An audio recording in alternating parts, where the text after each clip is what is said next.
Good afternoon, everybody. Shavua Tov, Shalom. Welcome to the Israel Brief, brought to you by Lay of the Land, with myself, Rolene Marks, bringing you those top stories from Israel every Monday to Thursday. And we are back to normal. Yes, over the last couple of weeks, there have been a lot of interruptions because of Jewish holidays, but we're past our big rush of holidays and our regular service begins. So let's get into those top stories.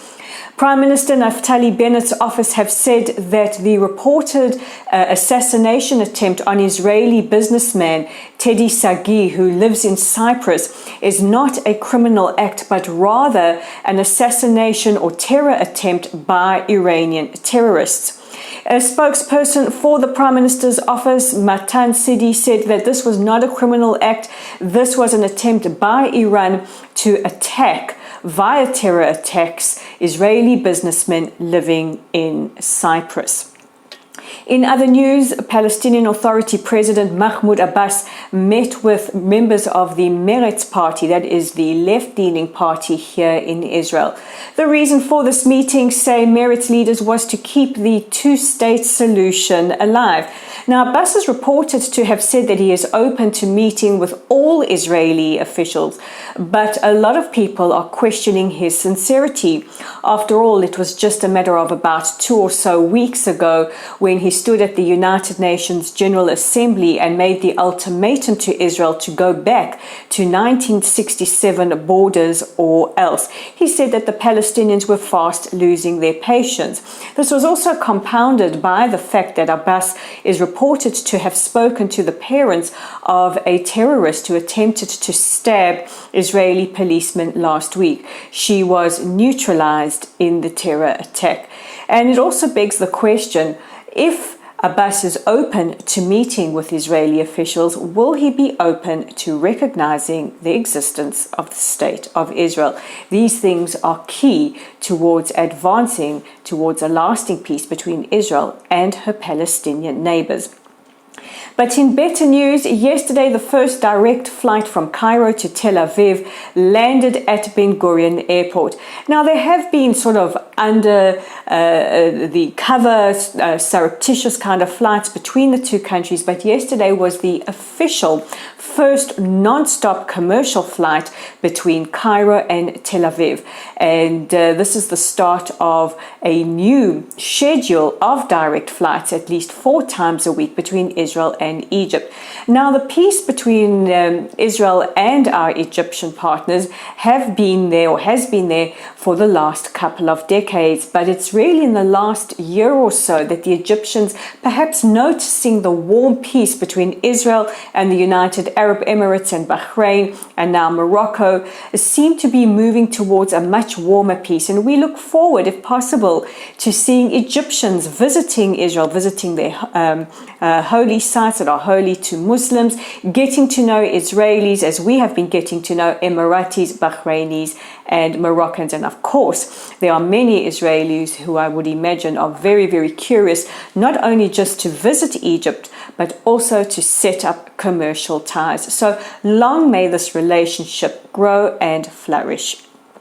And we end today's headlines by remembering one of Israel's greatest founding fathers, Shimon Peres. This week marks 5 years since the former president passed away, and earlier today there were ceremonies at the Mount Herzl gravesite, a rare sighting of Prime Minister Bennett shaking the hand of former Prime Minister Benjamin Netanyahu. This is very rare indeed. But we remember Shimon Peres, who was born in Poland and went on to become one of the modern state of Israel's founding fathers. He served twice as Israel's prime minister, including during the legendary historic Entebbe raid that rescued Israeli hostages who were being held hostage by terrorists in Entebbe in Uganda.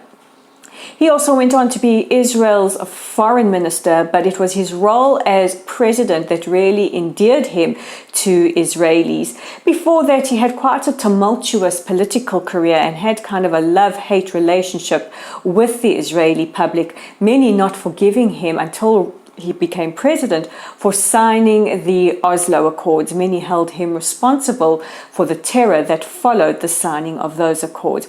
But it was his role as president that proved that he could move from hawk to dove, and he became a great unifier. He was even honored by Her Majesty Queen Elizabeth II, as well as being given the honorary title of Sheikh by the Bedouin for his work in promoting unity. His legacy is the Peres Center for Peace, and there's not a leader around the world or celebrity who has come to Israel that hasn't either reached out to doing some kind of work with the Peres Center for Peace or wanted to meet the wonderful man when he was still alive. We remember and we honor the memory of Shimon Peres, and may his memory be blessed. Those are your top stories making headlines. Don't forget to check out our original content online at our website at www.layoftheland.online. You can read our tribute to former President Shimon Peres.